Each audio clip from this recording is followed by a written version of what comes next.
On va parler aujourd'hui de Shavuot, puisque c'est Bezrat Hashem bientôt la fête de Shavuot, qui est un des moments culminants de l'année juive.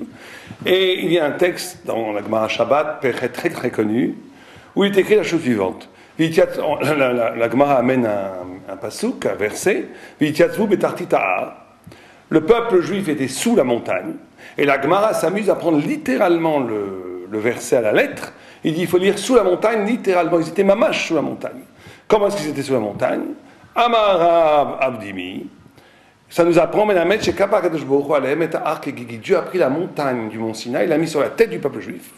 Et il leur a dit la chose suivante. Il leur a dit, ou vous acceptez la Torah, si vous acceptez la Torah, c'est bien, sinon, si vous n'acceptez pas la Torah, là-bas, ça sera votre tombeau, là-bas vous mourrez. Donc il faut se poser la question, pourquoi la Torah est donnée comme ça? Pourquoi la Torah est donnée avec cette violence, avec presque cette forme fasciste, d'imposer la Torah à tout un peuple? Alors, vous savez qu'il y en a beaucoup écrit autour de cette question, et c'est quelque chose de central par rapport à la compréhension de la fête de Shavuot. La première réponse qui nous est donnée par les Balei Moussar, qui est magnifique, c'est de nous enseigner qu'en vérité, la Torah, le vrai choix dans la vie, c'est ou la Torah ou la mort. La Torah n'est pas une option de vie, elle est la vie. Il y a une histoire assez extraordinaire que j'aime beaucoup raconter. Une fois, le Birkat Shmuel, Rav Lebovitch, était dans une sorte de grand colloque, de grand rabbinim en Pologne. Et un Rav est intervenu et a dit « La Torah, c'est comme l'air qu'on respire, c'est indispensable à la vie. » Et le Birkat Shmuel s'est levé, il a dit « Chad Shalom, Dieu préserve. La Torah, c'est pas l'air qu'on respire, c'est la vie elle-même. Quand on dit que la Torah, on compare la Torah à l'air, c'est comme si on faisait de la Torah un élément de la vie, aussi essentiel soit-il. Alors que la Torah, c'est la vie en Etzem. Et donc le premier enseignement qu'on nous donne ici, c'est que la présentation, la problématique, le lien que j'ai à la révélation, à ce que Dieu me donne, à me révèle, n'est pas une option de la vie. Si c'est une option de la vie, c'est une religion, ça n'a plus aucun rapport avec la Torah. La Torah, c'est la vie elle-même, c'est le point névralgique de la vie, c'est l'énergie vitale de tout être. C'est pour ça qu'on dit Istakla Boraïta Bebarait Alma. Dieu a créé la Torah avant le monde, la Torah est plus vieille que le monde, et elle est le plan initial du monde, c'est-à-dire qu'elle est le principe, la signature originelle de toute création dans le monde, et principalement de nos vies. C'est le premier enseignement, ou la Torah, ou la mort. Deuxième enseignement un peu plus profond qui est donné par le Maharal de Prague, et là il dit quelque chose qu'il faut comprendre, c'est qu'il dit que si on avait choisi la Torah, ça voudrait dire que l'éthique, la moralité, le bien, le mal, était un dérivé de l'esprit. C'est-à-dire que j'aurais posé le choix, l'esprit, l'intelligence, comme premier par rapport à l'obligation de faire du bien. Et le Maharal de Prague nous dit quelque chose d'extraordinaire, il nous dit, le bien ne se choisit pas. On est choisi par le bien. Ça veut dire quoi? Ça veut dire que, vous savez qu'il y a un texte qui nous dit Gadol ha-metzuve v'oseh mi'aino metzuve v'oseh. Et plus grand celui qui fait les choses parce qu'il est commandé de le faire, que quelqu'un qui le fait de son propre sentiment, de son propre bon cœur. Ce qui paraît paradoxal, à première vue, on a l'impression que celui qui fait les choses parce que son cœur le pousse à faire, c'est plus grand que quelqu'un qui le fait parce qu'il est obligé de le faire. Or, la Gemara dit le contraire. La Gemara dit qu'il est plus grand, infiniment plus grand, de faire un acte qui nous est imposé par Dieu qu'un acte qui vient de façon instantanée, spontanée, du cœur. Pourquoi? Parce que quand la morale, quand l'éthique, quand la spiritualité n'est plus que le dérivé de la réflexion, c'est un acte banalement humain. C'est réduit à ma compréhension. Quand je fais quelque chose parce que dont la provenance est l'infini, dont la provenance est la volonté de Dieu, dont la provenance est quelque chose qui me dépasse complètement, alors je lis mon existence, je lis mon engagement existentiel à quelque chose qui est infini et ma vie devient infiniment plus grande. Gadol ha-metzuve v'oseh mi'aino metzuve v'oseh.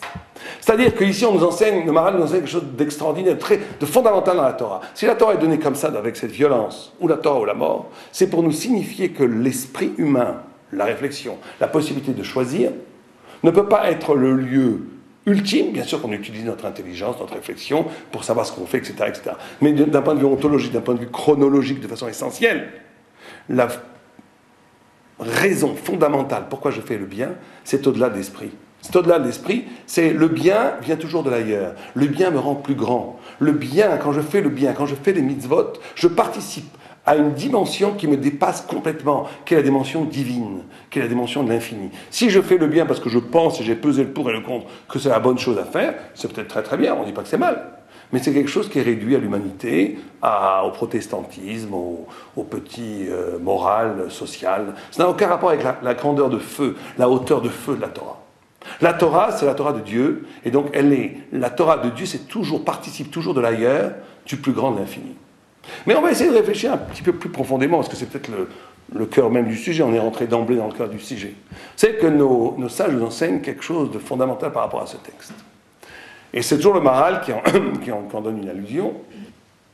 Quand on dit que le bien ne peut pas procéder de l'esprit, ça va beaucoup plus loin de ça.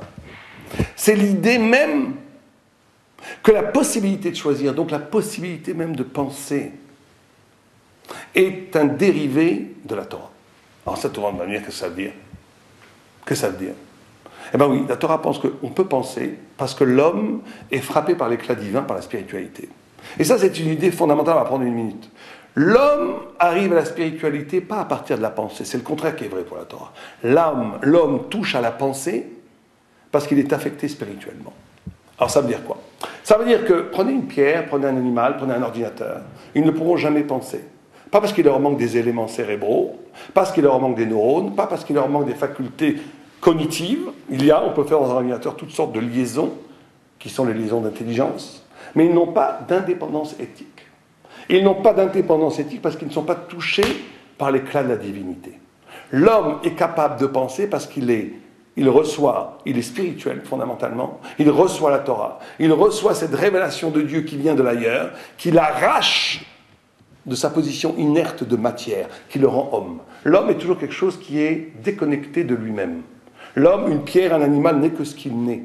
L'homme, l'anagramme du mot homme, Adam, ça veut dire méod, ça veut dire beaucoup. L'homme ne peut penser que parce que fondamentalement, ontologiquement, dans les sens, il est infiniment plus que ce qu'il n'est. Et il est infiniment plus que ce qu'il n'est parce qu'il participe, parce qu'il reçoit l'éclair divin qui l'ouvre à l'intelligence. L'homme ne peut avoir une indépendance de pensée, parce que la pensée, c'est toujours la liberté.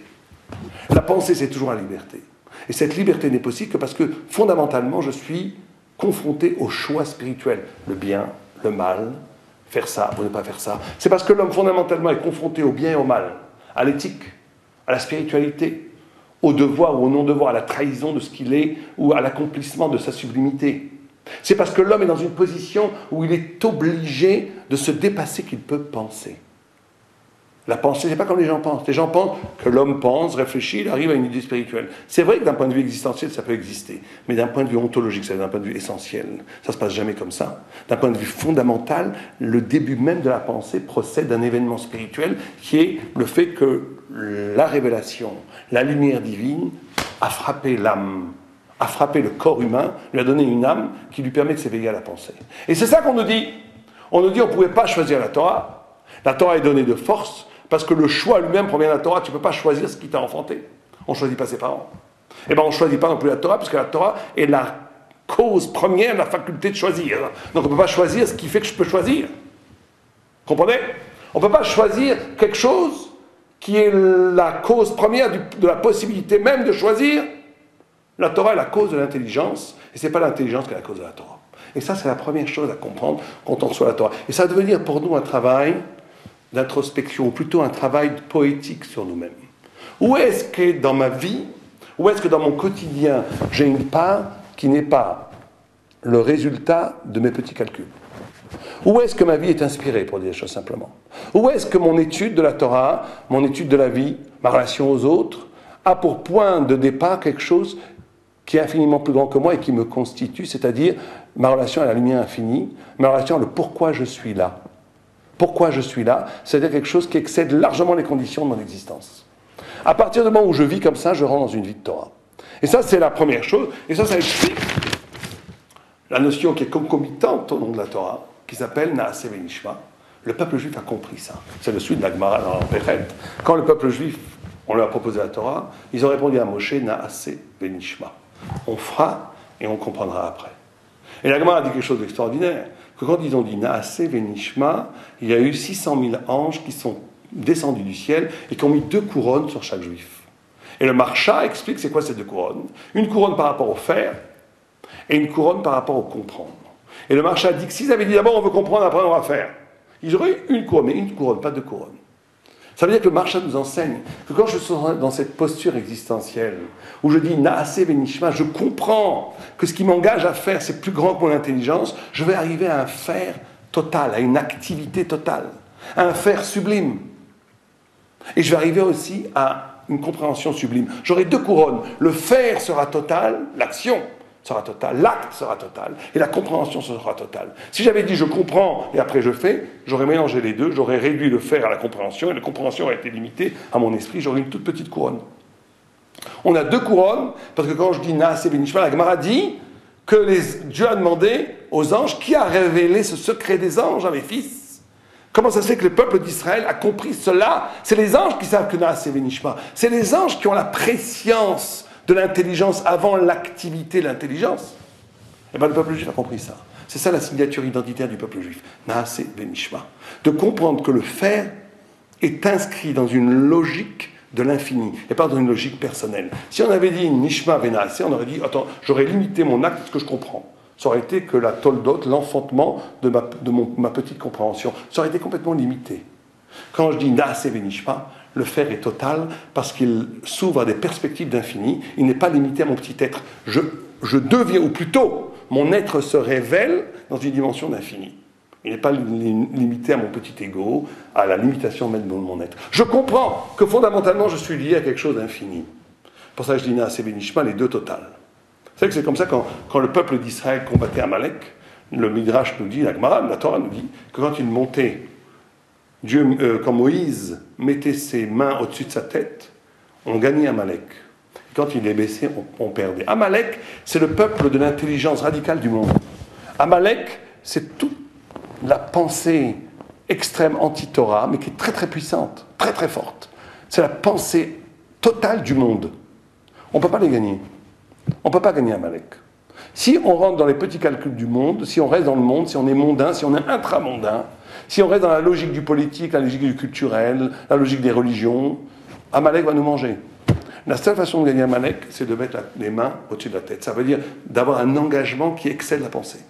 Un engagement qui prend sa racine dans le ciel. Alors là, Amalek, il est détruit, il ne peut plus rien faire. Il est déboussolé face à cette métaphysique existentielle incarnée par le peuple juif. C'est toute la force de Naaseh Benishma. C'est pas si ça, parce que dans le texte lui-même, Tosfot nous dit que pourquoi Dieu a donné cette Afalpi Shekva Ikdimu Naaseh Benishma, Ayu Chozim Pisheru et Aesh Agdola. Ça, c'est un moussard askel, c'est quelque chose qui nous fait peur. Il dit même quelqu'un qui a compris ça, quand il arrive dans la réalité de la Torah, il aurait pu reculer. Tosfot pose la question, pourquoi Dieu a donné la Torah de force, alors qu'ils avaient déjà accepté la Torah? Ils avaient dit Naaseh Benishma avant le don de la Torah. Il dit parce que même si j'accepte la Torah complètement et je comprends toute la grandeur de la Torah, quand j'arrive dans la réalité de l'épreuve existentielle, dans la vraie réalité de la vie quotidienne de la Torah, je peux reculer, c'est trop grand, c'est trop dur, j'ai envie de retourner à la petitesse bourgeoise de la vie facile. C'est pour ça qu'il faut un peu nous forcer. La Torah est un double mouvement, un mouvement d'impulsion du bas vers le haut. Am Yisrael dit Naaseh Benishma, on accepte l'infini, mais d'un autre côté, il faut que l'infini vienne aussi de façon inexpugnable vers nous, sans possibilité de retour. C'est cette sorte d'alliance. Bien, et tout ça passe par Moshe Rabbeinu. Alors là, on va prendre un deuxième point qui est fondamental. Vous savez que le Midrash nous dit quelque chose de très étrange. Il nous dit que Moshe Rabbeinu n'avait pas de doublure dans sa tunique. Il n'y avait pas de safa. Et c'est ce qui fait sa grandeur. Il n'avait pas de doublure. Or, le safa en hébreu, ça veut dire aussi les lèvres, ça veut dire aussi la doublure, le double, ça veut dire aussi la parole. Et on dit que Moshe, sa grandeur, c'est qu'il n'avait pas de doublure à sa tunique. Qu'est-ce que ça veut dire, cette notion de doublure, qui est liée à la parole, qui est liée au double, aux deux? Alors le Maharal nous dit quelque chose d'assez phénoménal. Il nous dit, la notion de doublure de parole, la parole, c'est toujours quelque chose qui est lié au double. Pour ça que Moshe ne pouvait pas parler. La parole est toujours liée à la notion de la duplicité. Pour dire les choses simplement, vous prenez une pierre, elle ne parle pas. Pourquoi? Parce qu'elle est inerte. Elle est complètement matérielle, on va dire. Vous prenez un ange, il ne parle pas non plus. Ou l'esprit pur, absolu, il n'a pas besoin de parler puisqu'il a tout intégré, c'est l'être-là, l'être pour soi, l'être infini, l'être fermé sur lui-même qui est infini. Il n'a pas besoin de parler, il n'a pas besoin de s'exprimer puisqu'il a tout. La parole, c'est quand il y a un lien entre les deux. C'est pour ça qu'on dit, on appelle la parole pélé, merveille, miracle, extraordinaire, qui afflie, ishneder.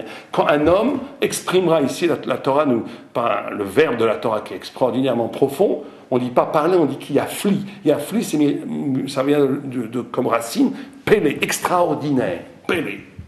La parole est extraordinaire, parce que la parole, c'est la frontière, le frottement de silex, le frottement de feu entre l'absolu de l'esprit et la matière. L'homme, quand il parle, il utilise le corps, le matériel, mais il fait parler, il introduit dans le monde le souffle de la divinité, le souffle de l'esprit, le souffle de l'intelligence et du savoir. Ça, c'est la merveille de la parole. Mais la merveille de la parole est aussi déficiente, parce qu'elle est obligée de passer par un double. La parole signifie quelque chose qui n'est pas devant nous et qu'elle fait. La parole fait toujours jaillir la lumière des ténèbres. La parole est toujours comparée à une source. Il y a toujours, pour dire les choses de façon un peu compliquée, mais ça on va faire simple, il y a le signifié et le signifiant. Quand je parle, je signifie quelque chose. Signifier, c'est ce qui est signifié, le signifiant, c'est ce qui signifie. En d'autres temps, il y a les deux. Je signifie avec un signe et j'envoie une autre idée qui n'est pas visible. Il y a l'intériorité et l'extériorité. Vous savez qu'on dit que quand l'enfant est dans le ventre de la mère, il apprend toute la Torah, le Maharal nous dit. La Gemara nous dit qu'il apprend toute la Torah. Et quand il naît, on lui donne une claque sur la bouche et il oublie toute la Torah, d'où le signe qu'on a ici. Ça, c'est la Gemara. Et le Maharal de Prague pose une question tout à fait extraordinaire. Il dit, pourquoi la bouche ? Pourquoi le frapper sur la bouche pour qu'il oublie toute la Torah ? Mais il dit, parce que la bouche, c'est la parole. Et dès qu'on a accès, dès qu'on est, à partir de la naissance, il y a l'accès à la parole, c'est l'oubli de la Torah. Et la parole va être là pour récupérer, pour retrouver cet oubli. Parce que l'enfant, dans le ventre de la mère, on dit qu'il étudie toute la Torah dans son unité. On dit qu'il a une bougie sur le front et qu'il voit le bout du monde. Ce qui est extraordinaire, c'est que cette bougie est sur le front, en lui-même, et il voit le bout du monde. Il n'a pas besoin de médiation, il n'a pas besoin d'éclairer le bout du monde pour voir le bout du monde. Il voit le bout du monde à partir de son intériorité, il voit toute l'extériorité. Et à partir de l'extériorité, il comprend son intimité. Il n'y a plus de frontière entre l'intériorité, le sens profond, et l'extériorité, ce qui manifeste le sens. C'est la même chose. C'est l'unité primordiale du sens. Or, la parole, c'est quand c'est coupé. Il y a l'intérieur, il y a le sens profond des choses, et il y a la façon d'y accéder par la réflexion, par la parole, qui fait qu'on y arrive. C'est double. Or, Moshe Rabbeinu était arrivé à un niveau où il n'y avait plus de différence. Il n'y avait plus de différence entre l'extériorité et l'intériorité. Tout est un. Pour ça qu'il ne pouvait pas parler. Pour ça que Lo Ish Dvari Manochi ne pouvait pas parler. Parce que lui, il avait tout intégré comme un ange. Donc il ne pouvait pas parler. Il était dans l'unité primordiale du sens. Plus tard, Moshe Rabbeinu va inaugurer la parole de la Torah, où justement le signe est aussi fort que ce qui est signifié. Vous savez que la Torah, les lettres de la Torah, quand on nous reproche tout le temps la fidélité à la lettre, parce que la fidélité à la lettre, c'est une immense intelligence. Il y a dans les versets de la Torah, dans la Gemara, dans la Mishnah, dans la sonorité même, dans la texture même de la Torah, quelque chose d'infiniment grand, d'emblée, au-delà même de ce qu'ils annoncent, au-delà même de ce qu'ils évoquent. Il y a une unité parfaite entre la profondeur, entre le pshat et le sod, entre le pshat, l'apparence première du texte, et son plus grand secret. Le Harizal et le Gaon de Vilna, à la fin de leur vie, ils voyaient, dans le pshat, ils reconnaissaient le remez, le pardes et le pshat. Ils reconnaissaient le remez, le drash et le sod. Ils avaient pardes. Ils reconnaissaient tout. C'était uni. La Torah est capable de cette unification. Mais vous savez, quand on a traversé la mer Rouge, la Gemara nous dit que les bébés dans le ventre des mères, eux-mêmes chantaient. Ils chantaient un chant, un cantique à Dieu. Pourquoi on parle des bébés à l'intérieur des mères ? Le texte nous dit une vision presque de science-fiction, que le ventre des mères était devenu translucide. Imaginez des milliers de femmes enceintes avec leur ventre translucide et des embryons qui chantent. Ça vient nous enseigner que l'intériorité, l'embryon, qui est caché, qu'on ne voit pas, qui est cette lumière qu'on étudie à travers la mer, on ne voit pas. Au moment de grande spiritualité, ça devient la même chose. Ça apparaît au monde, et le monde lui-même révèle cette intériorité radicale. Il n'y a plus besoin de médiation, il n'y a plus besoin de parole, c'est là. Ça devient le chant, ça devient la révélation, ça devient la lumière absolue. Or, la Torah inaugure cette parole, où les deux sont donnés en même temps, où le signe est aussi puissant que ce qui est signifié, où la lettre est aussi profonde que le sens qu'elle développe. C'est ça étudier la Torah. C'est être capable de dire un pshat, de dire une idée dans le texte, de lire le texte, et que cette lecture elle-même est déjà riche de l'infini des interprétations, de l'infini du sens. Il n'y a plus de différence. Bien. Donc, comment nous rapprocher un peu de ça ? C'est ça qu'on va essayer d'expliquer. Et on va l'expliquer à partir d'une question que le Zohar pose. Vous savez que le Zohar pose une question vertigineuse. Il dit que quand on a traversé la mer Rouge, on a vu on a une révélation aussi grande que même une chifra, même une esclave qui est le niveau le plus bas, on va dire, en Israël, une chifra canaanite, une égyptienne qui est sortie avec nous, a vu ce que Ézéchiel, le grand prophète, n'a pas pu voir. Donc on a une révélation égale au niveau de la révélation que la révélation qui s'est passée au mont Sinaï. Et le Zohar pose la question, qu'est-ce qui s'est passé de plus au mont Sinaï? Et le Zohar donne deux éléments. Il dit, au mont Sinaï, à Shavuot, il s'est passé deux choses qui ne s'est pas passé à l'ouverture de la mer Rouge. La première chose, c'est que Pascha Zahama, le poison originel qui a été ingurgité avec le serpent, avec Rava et Ève, donc la mort, s'est arrêtée. On est devenu immortel. Et ça, on est devenu immortel parce que Rohim et Takolot, on a vu les voix. On a vu ce qui normalement était audible et on a écouté ce qui normalement était visible. Une sorte de mélange des sens. La vision est devenue audible. On pouvait voir le monde comme un concert de musique. Et ce qui est normalement que de l'ordre du son, on a pu le voir. On a vu les voix. On a vu les voix. Et le Midrash dit qu'on a aussi écouté le vu. Donc il y a une sorte de mélange, confusion des sens. Pourquoi c'est si fondamental dans l'acceptation de la Torah? Pourquoi c'est si fondamental? La réponse, et pourquoi ça arrête la mort? Il n'y a plus de mort à partir de ce moment-là. Tout le monde comprend que c'est lié à ce qu'on a dit avant. On retrouve cette idée de non-médiation, où tout est donné en essence. Mais on va essayer d'expliquer de façon plus précise. La différence, c'est pour comprendre ça, une Gemara dans Choulin, qui pose une question étrange, qui apparaît presque farfelue, chaque fois comme dans la Gemara, et qui est en vérité infiniment profonde, qui pose la question, pourquoi est-ce qu'un sourd ne donnerait pas naissance à un fils sourd? Pourquoi est-ce qu'un aveugle ne donnerait pas naissance à un fils aveugle, etc. etc. Et la Gemara répond, mais Balbel Zera. La Gemara dit qu'au niveau de l'origine de la vie, de la semence, des premières cellules de l'embryon, il n'y a pas de différence entre l'écoute, la vue, le regard, les ongles. Vous savez que c'est vérifié par la science, ce que dit la Gemara. Les premières cellules de l'embryon, elles sont exactement identiques. Les cellules qui vont produire de la cornée, des yeux, des tampons, des cerveaux, des os, c'est les mêmes cellules au début. La division cellulaire va s'opérer après, et elle va se différencier. Mais au début, c'est exactement les mêmes cellules. C'est-à-dire qu'à l'origine de la vie, il n'y a pas de différence encore. La différence va venir plus tard, les secondes. À l'origine même, il y a une origine commune à la vie, identique à toute chose de la vie. Or, quand on dit qu'ils ont vu les colottes, qu'ils ont vu les voix, c'est ça qui différencie le nom de la Torah et la traversée de la mer Rouge, c'est qu'ils ont accepté la Torah, ils ont vu la révélation. Au moment, quand on a traversé la mer Rouge, on a vu la révélation comme l'Avdin en grand écran. On a vu la révélation, mais on est resté nous-mêmes, on a vu ce qui était visible et on a entendu ce qui était audible. Il n'y a pas eu de confusion des sens. Donc la Torah restait quelque part extérieure à nous.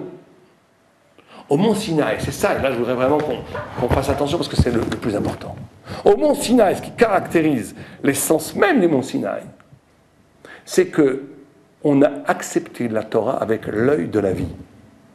C'est comme si on avait, et c'est ça la notion d'alliance, on a reçu la Torah avec ce qui en nous est le plus originel, le plus avant, le plus premier. On a reçu la Torah avec l'œil de l'origine même de ce qui fait que j'existe. Et c'est pour ça qu'on est devenu immortel. Parce que quand j'accepte la Torah à ce niveau-là, je deviens moi-même une partie de la Torah. Et comme la Torah est immortelle, le peuple juif est devenu immortel. Il est redevenu immortel plus tard, avec la faute du veau d'or. Mais au moment du don de la Torah lui-même, on est devenu immortel. Parce que cette Torah s'est inscrite au cœur même de notre identité la plus profonde, au cœur même de notre essence la plus profonde, avant toute subdivision, avant toute division, avant l'écoute, avant le regard, avant tout. C'était l'acceptation de la Torah avec le cœur même de l'existence d'Israël, ce qui nous a rendus immortels. Et ça, il faut bien comprendre une idée fondamentale, c'est que le don de la Torah n'est pas un événement, et ça je vous demande vraiment d'écouter ça c'est fondamental. Le don de la Torah n'est pas un événement fut-il extraordinaire qui s'est passé dans l'histoire de l'humanité. C'est pas ça le don de la Torah. C'est pas un événement. Le don de la Torah, c'est la transfiguration de l'être. C'est autre chose. C'est que le cours même de l'histoire s'est arrêté. Vous savez que quand la Torah a été donnée, on dit que tout s'est arrêté. Les oiseaux sont arrêtés en plein vol, les poissons, tout s'est arrêté. Bon, une explication pourquoi tout s'est arrêté, c'est parce qu'on dit que le monde va vers son but. Or, quand le don de la Torah a été donné, on est arrivé au but, donc tout s'est arrêté. Et après, c'est reparti encore une deuxième fois. Mais il y a eu arrêt parce qu'on est arrivé au but universel du sens de l'univers. Bon, mais une explication que le Maharal donne, qui est peut-être plus profonde, c'est de dire que si tout s'est arrêté, c'est parce qu'on est sorti du monde. On a eu l'apparition, c'est comme si le ciel s'était déchiré, et que ce qui a prévalu dans le monde, c'était les structures de l'être de l'au-delà. Le don de la Torah n'est pas un événement dans le monde, même s'il est extraordinaire. C'est le fait que le monde s'est arrêté d'être monde pour devenir Olam Haba, on va dire des choses comme ça. Le monde est devenu paradis. Le monde a révélé sa face cachée, qui est la face divine du monde. C'est une transfiguration de l'être. Ce n'est pas un événement de l'être, c'est un pur événement de vérité qui a renversé complètement les structures de l'être. C'est une révolution radicale de l'être lui-même, le don de la Torah. Et ça doit être valable pour nous. Nous-mêmes, chacun à son niveau. Nous-mêmes, on doit être capable, quand on reçoit la Torah, Esther, il dit recevoir la Torah, c'est recevoir la Torah mamash. La Torah, ce n'est pas une célébration, on a reçu la Torah il y a plus de 3000 ans. Recevoir la Torah, c'est être capable en nous-mêmes de comprendre la Torah au-delà de toute médiation. Pour donner un exemple très simple. Comment je sais que moi j'existe, par exemple? Je n'ai pas besoin de calcul, je n'ai pas besoin de réflexion. Je sais que j'existe de façon innée. Eh bien, intégrer la Torah, ça doit être de la même façon. Je dois intégrer la Torah au même niveau que l'évidence, au même niveau d'évidence que j'existe. C'est ça, grandir, s'initier dans la Torah. C'est être capable de faire que ces idées ne soient pas des idées nébuleuses, des idées extérieures, même si je sais qu'elles soient vraies. Elles doivent avoir une qualité d'évidence aussi existentielle que ma propre existence à moi. Et quand je fais ça, je deviens immortel. La grande faute, il faut peser les choses, il faut faire attention à ce qu'on dit, mais la grande faute, c'est de développer des identités de nous-mêmes qui ne soient pas thoraïques. C'est ça la grande faute du juif. C'est quand il développe une idée qu'il a de lui-même, il développe une identité de lui-même, il développe une existence qui n'a aucun rapport avec la Torah. Et c'est une fausse identité, c'est une impasse.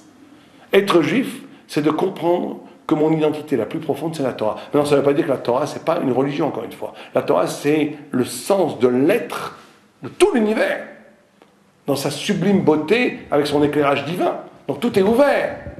Mais il faut que ma définition de moi-même, que la façon dont je me conçois moi-même, soit une façon thoraïque. Dès que je développe même une partie de moi-même, il y en a ils sont schizophrènes, une moitié d'eux-mêmes ils sont Torah, l'autre moitié ils sont des bourgeois français dans leur bureau, et à ce moment-là ils n'ont plus aucun rapport avec la Torah.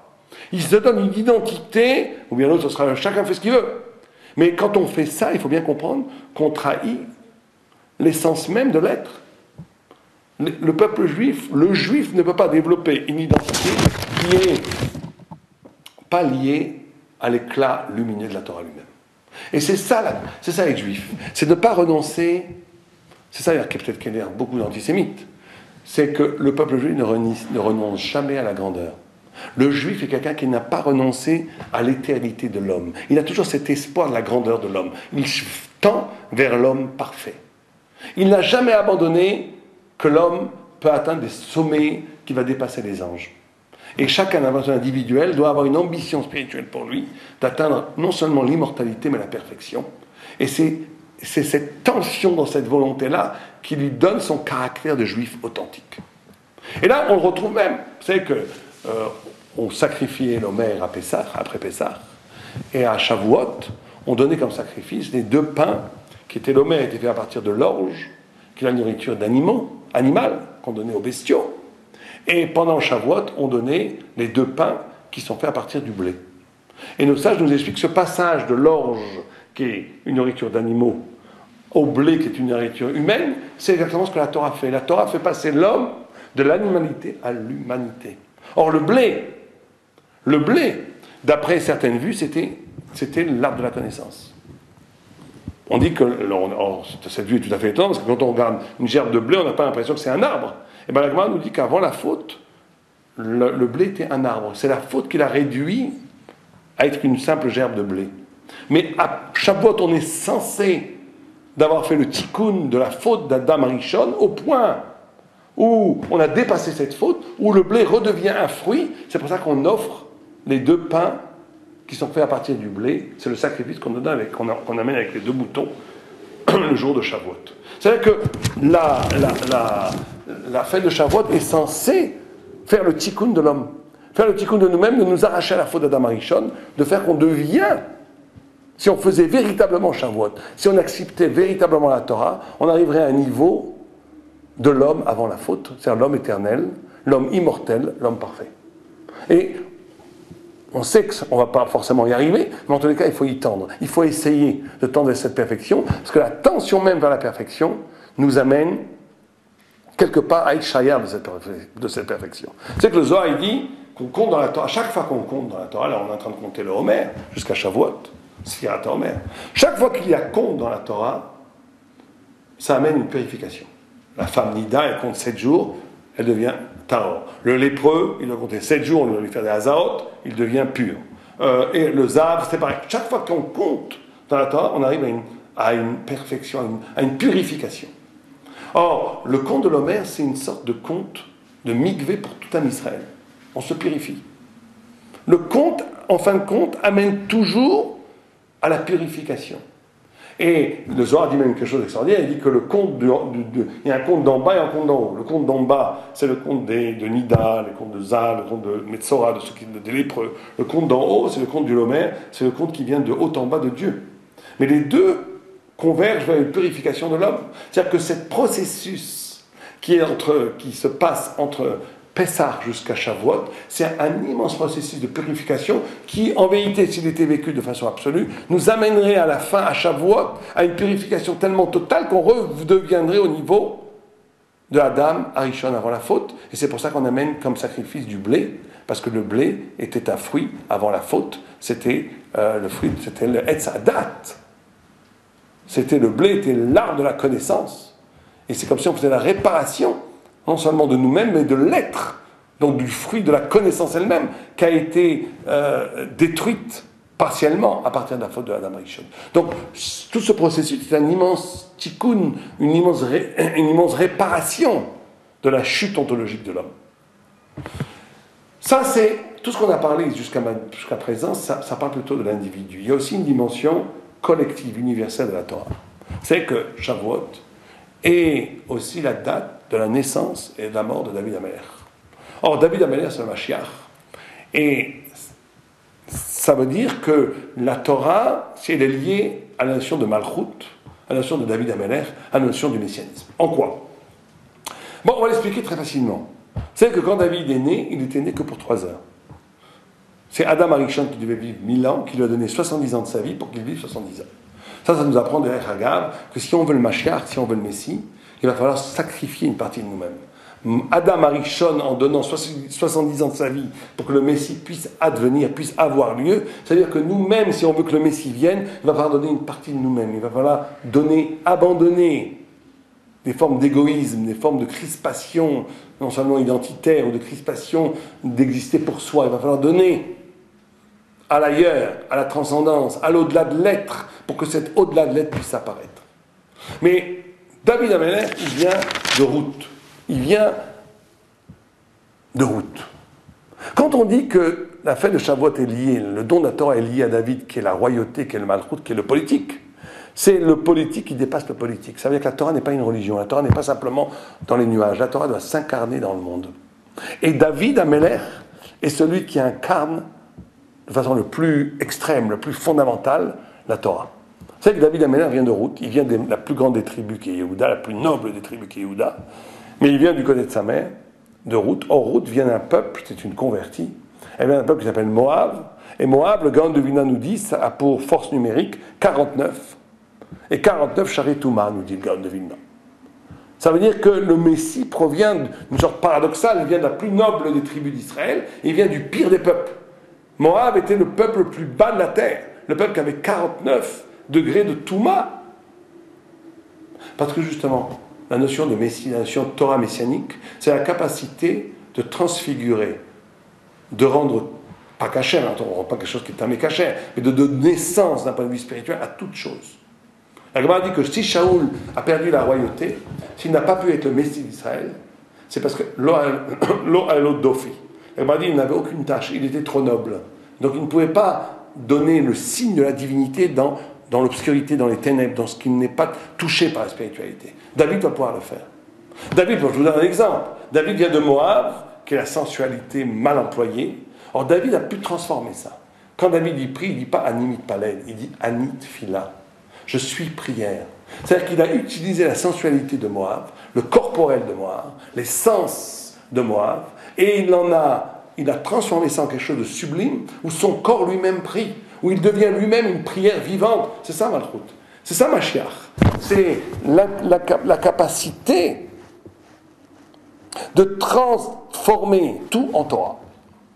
Ça, c'est la notion pas du politique, c'est un dépassement du politique. Mais quand je dis politique, ça veut dire la capacité d'incarner dans le réel la Torah. Mais ça veut dire aussi tfila. C'est-à-dire qu'il n'y a pas de Torah sans tfila. On ne peut pas, il faut bien comprendre ça, on ne pourra jamais arriver à comprendre quoi que ce soit la Torah s'il n'y a pas un désir infini de l'infini, justement. S'il n'y a pas un désir extraordinaire du vrai. Il va falloir prier de toutes les forces de son âme et de son corps pour pouvoir toucher une lumière de vérité. La Torah est intrinsèquement liée au désir de l'infini qui passe par la prière. Il faut, dans la prière, lâcher tout son appel à Dieu pour qu'il vous donne cette lumière de la Torah. On ne peut pas comprendre la Torah sans tefila. Et ça aussi, c'est lié. C'est pour ça d'ailleurs que, quand on dit que la Torah a une dimension politique, vous savez qu'on dit que la Torah est donnée à partir du mont Séhir. Le mont Séhir, c'est Esav, qui représente l'Occident, et de Padan, qui représente l'Orient, Israël, etc., etc.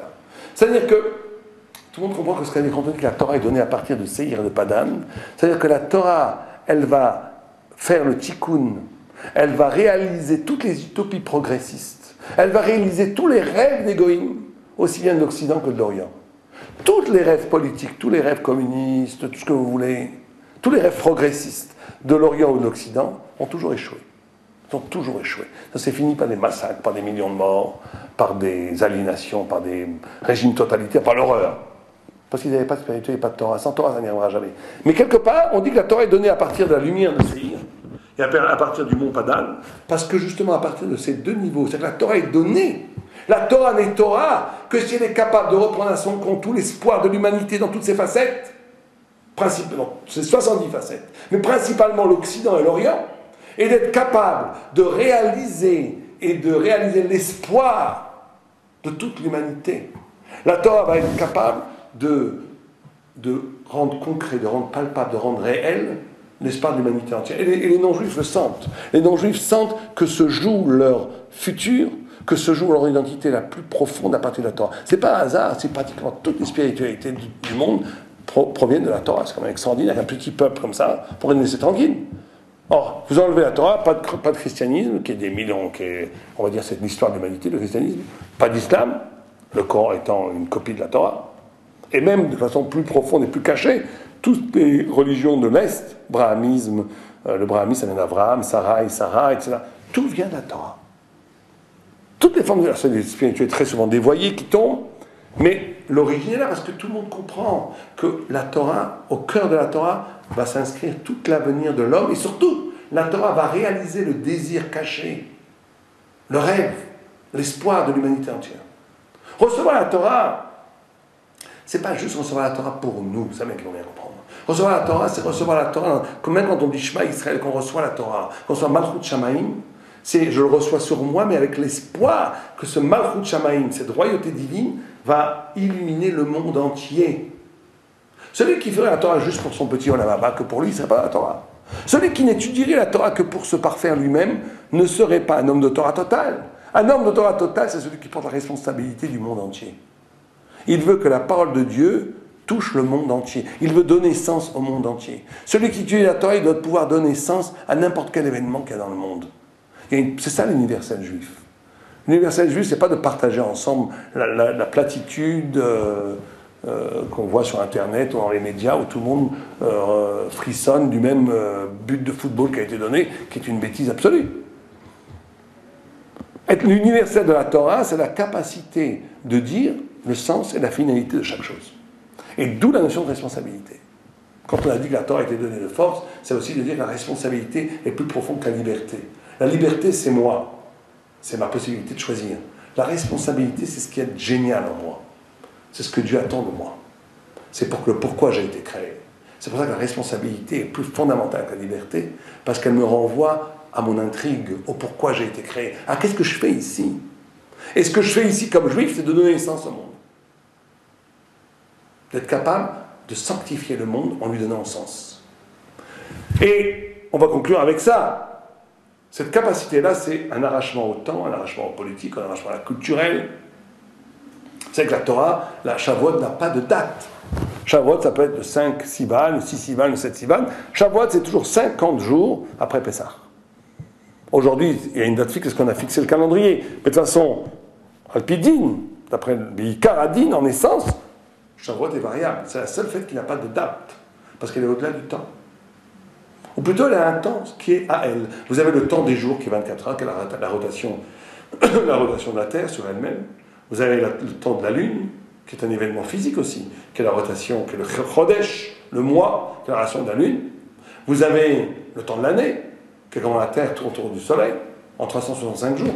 Tous ces temps-là ont un temps qui ont une portée métaphysique. On ne peut pas expliquer maintenant.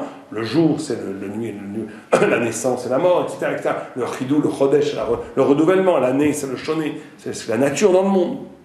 Mais la semaine, d'où ça vient? Shavuot, ça pour racine Shavuot. Il n'y a pas de manifestation naturelle de la semaine. On pourrait faire, d'ailleurs pendant la Révolution française, certains ont voulu faire passer une loi, la décade, qu'on travaillait tous les 10 jours. C'est tombé à l'eau, personne, même les goïms ne passent par la semaine. 6 jours de travail, 16 jours tu t'arrêteras. Il n'y a pas de manifestation naturelle dans le monde, comme le jour, comme l'année ou comme le mois. C'est ce qu'on appelle le temps des semaines. Ça veut dire que ça vient signifier par là que le monde, la semaine, c'est quoi? Je commence dimanche, lundi, mardi, et j'arrive à un but qu'est le Shabbat. Ça veut dire que la Torah, le monde va vers quelque part. Le monde va vers son but. Le monde est programmé pour arriver à un point lumineux que le messianisme. Il vient de quelque part, il a une origine, et il va vers la lumière messianique. C'est le temps des semaines qui est signifié, qui est vécu de façon consciente ou inconsciente par l'humanité entière. C'est pour ça que tout le monde fait la semaine des semaines. Or, pour nous, d'un point de vue existentiel, ce qui est important pour nous, c'est d'inscrire sa vie dans un sens. Est-ce que ma vie se dirige nulle part? Est-ce que ma vie n'est que passive?